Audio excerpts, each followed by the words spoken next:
कोणी घर देतं का? घर एका तुफानाला कोणी घर देतं का रे? एक तुफान भिंती वाचून, छपरा वाचून, माणसाच्या माये वाचून, देवाच्या दये वाचून डोंगरा डोंगरात हिंडतंय. जिथून कोणी उठवणार नाही अशी जागा भेटतंय. कुणी घर देतं का रे? घर कशासाठी जगतो आहोत आम्ही? कशासाठी जगतो आहोत आम्ही? To be or not to be, that is the question. जगावं की मरावं हा एकच सवाल आहे.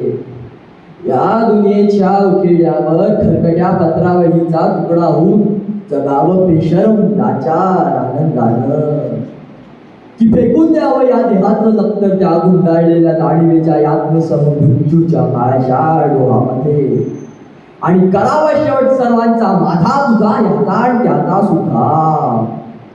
मृत्यूच्या महासर्पानं जीवनाला असा डंख मारावा की येणाऱ्या निद्रेला नसावा जागृतीचा किनारा कधी. पण मग त्या निद्रेलाही स्वप्न पडू लागलं तर इथंच मेघ आहे. नव्या स्वप्नांच्या अनोळखी प्रदेशात प्रवेश करण्याचा धीर होत नाही, आणि म्हणून आम्ही सहन करतो हे जुनं जागेपण.